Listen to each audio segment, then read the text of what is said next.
नमस्कार, आप सभी का स्वागत है लोकमत राजस्थान में। आज हम बात करेंगे एक ऐसे उपचुनाव के बारे में जिसने पूरी राजस्थान की और साथ साथ में पूरे देश की राजनीति के उफान को बेला दिया है, और वो है अंता उपचुनाव।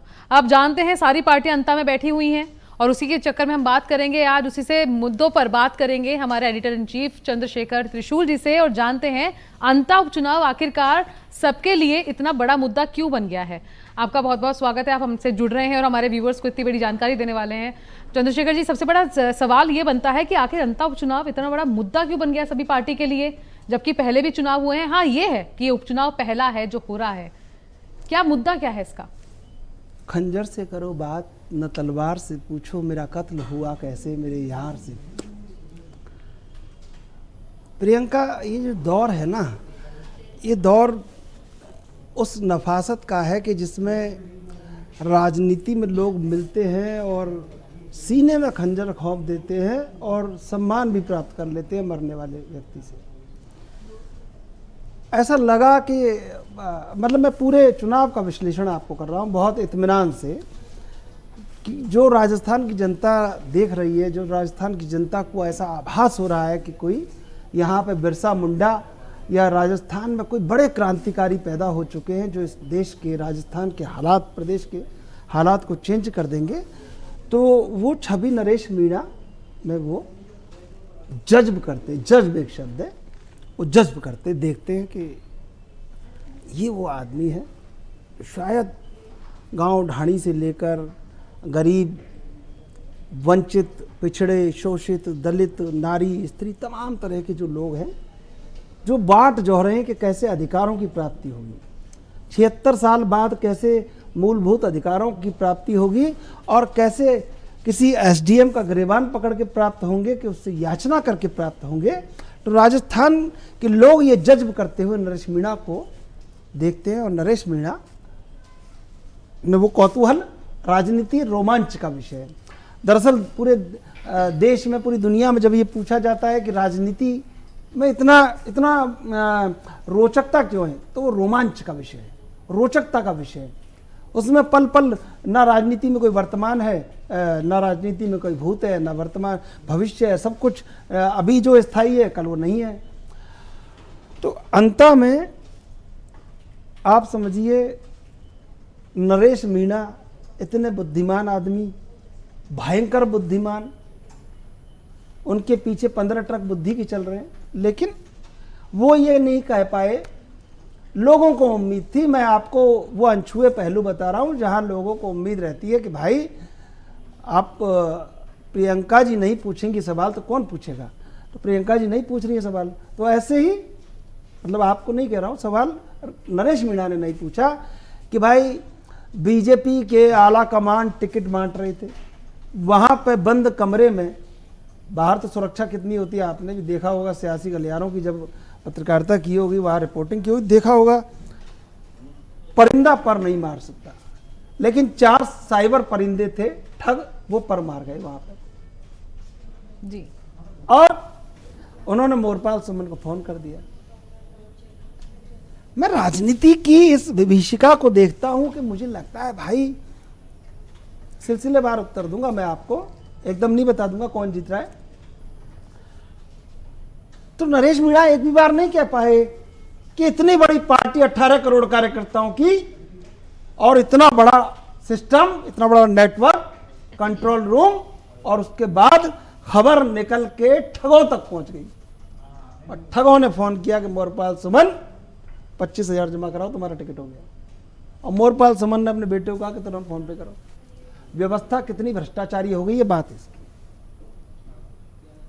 उसके बाद नरेश मीणा ने एक बार भी नहीं कहा कि वो ठग कौन है, उनको सार्वजनिक कर करा के और बताओ भैया कि इसमें बीजेपी के लोग तो नहीं है, या कांग्रेस के लोग तो नहीं है, या कोई हिडन एजेंडा तो नहीं है, या इनकी कोई ऐसी तो नहीं है कि जैसे फिल्म के बारे में बॉलीवुड में पहले फिल्में रिलीज होती हैं उससे पहले वो कर देते विवाद कि वो जूते पहन के वहां चला गया और वो उसने उसके उस धर्म के बारे में।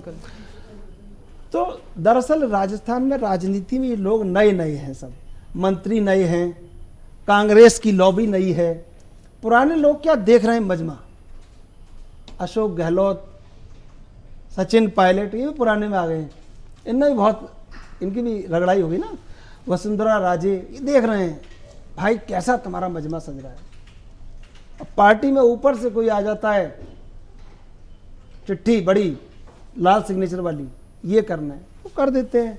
उसमें रोड शो हो रहे हैं और उसमें रथ यात्राएं भी हो रही हैं। रथ यात्रा के इस कोने पे भजनलाल शर्मा जी हैं, इस कोने पे वसुंधरा राजे है, बीच में मोरपाल सुमन है।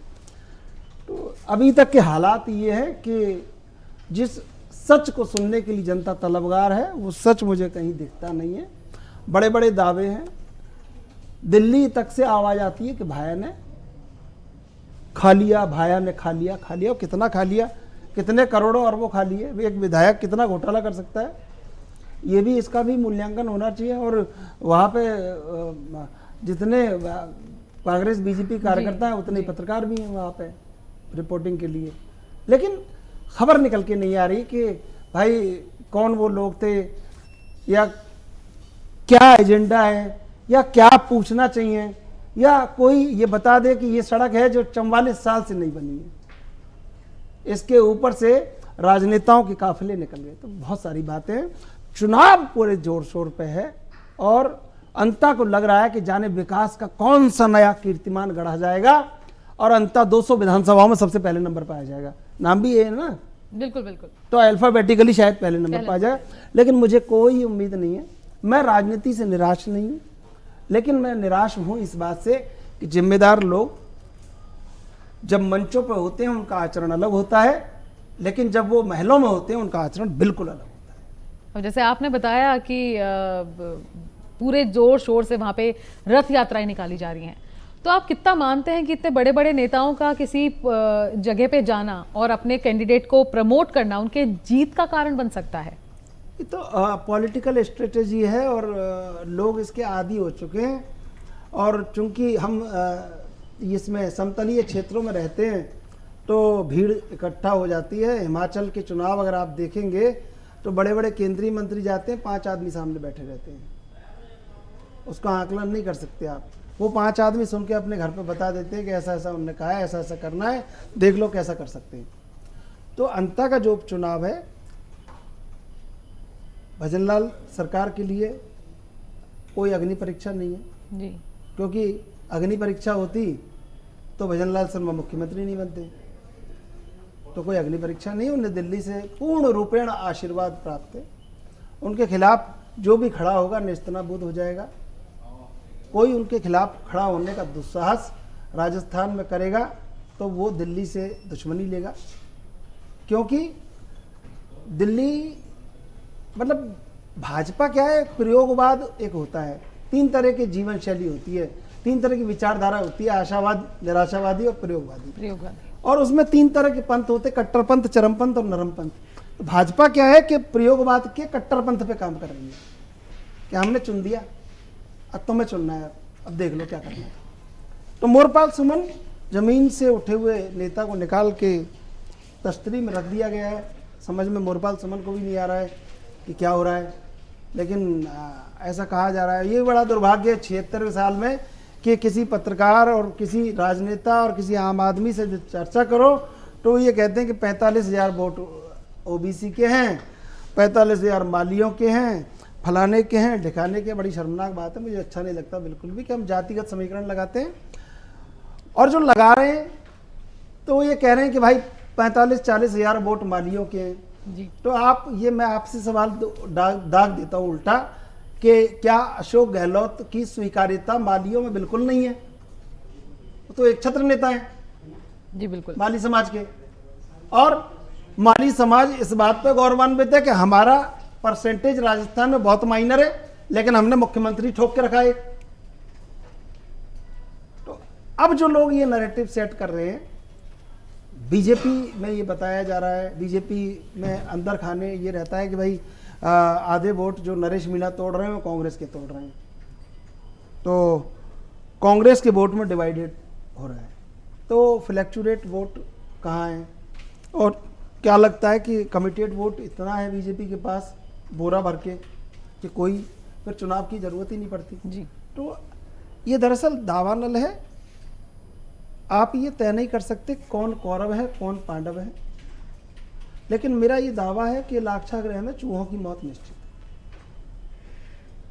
अब एक सवाल ये भी बनता है कि जैसे जनता को कैसा, आपके अनुसार जनता को किस तरह का नेता चाहिए? ये सवाल है मेरा, इसके बाद एक बड़ा सवाल और आएगा। जनता को नेता चाहिए कि जनता के पास जाए, जनता से सुने, जनता के बीच रहे, जनता की समस्याओं को लेके आगे जाए। वो सत्ता के लाल कालीन पे जाके उसके कदम डगमगा जाते हैं और उसको मिलने वाला सम्मान उसको पथभ्रष्ट कर देता है। और उसके बाद धीरे धीरे जो उसकी यात्रा होती है, ये फूल मालाएं कोई पहना रहा है, कोई कुछ पैसा ऑफर कर रहा है कि साहब ये करवा दोगे तो ये हो जाएगा। तो नेताओं ने, राजनीति के बड़े कद्दावर नेताओं ने जनाधार को कहीं ना कहीं खो दिया है।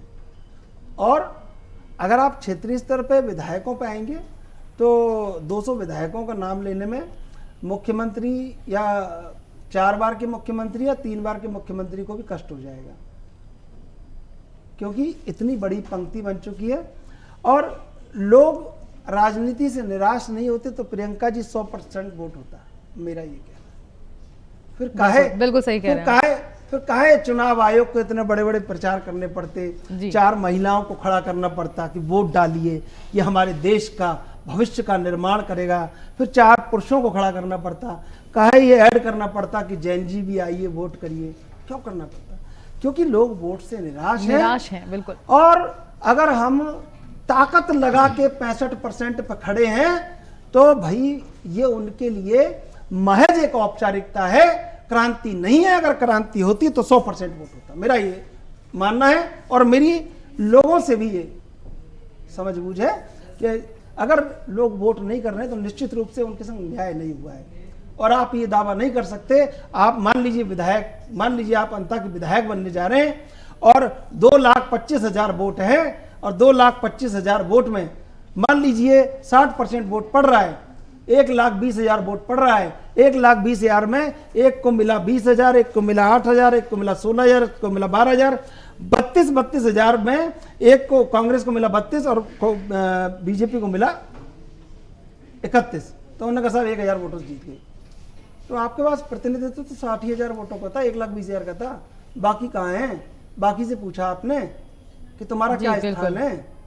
तो ये नहीं हो रहा है। ये मुझे निराशा है। जो शायद इतने राजनीतिक दल उतरे हुए हैं, पूरे नेता मुझे लगता नहीं है कोई राजस्थान का विधायक मंत्री बचा है, मुझे लगता नहीं है कांग्रेस का कोई नेता बचा है, मुझे लगता नहीं है कोई उनके पीछे चलने वाले 4-5 जो लोग थे जो भाई साहब करते वो भी नहीं बचे, सब पहुंच गए अंता। इसके बाद राजनीति की सफलता है कि अगर 100% वोट हो, 95% वोट हो, तो हम जानेंगे कि लोग राजनीति के प्रति जागरूक हुए, लोग जागरूक हुए कि हमारा अधिकार क्या है। लोगों को यह उम्मीद पैदा हुई है पहली बार कि हमारा अधिकार अब शायद मिल जाएगा इस वोट के बाद। तो मुझे नहीं लगता कि ये होगा। बाकी देखते हैं, ये सब भविष्य के घर में मेरी जैसे आपकी उम्मीद है, जैसे सबकी उम्मीद है, वैसे हमारी भी। आपका चंद्रशेखर जी बहुत बहुत शुक्रिया, आप हमारे साथ जुड़े और अंता के उपचुनाव के बारे में इतनी बड़ी जानकारी आपने दी। हम आप सभी लेते हैं विदा। नमस्कार।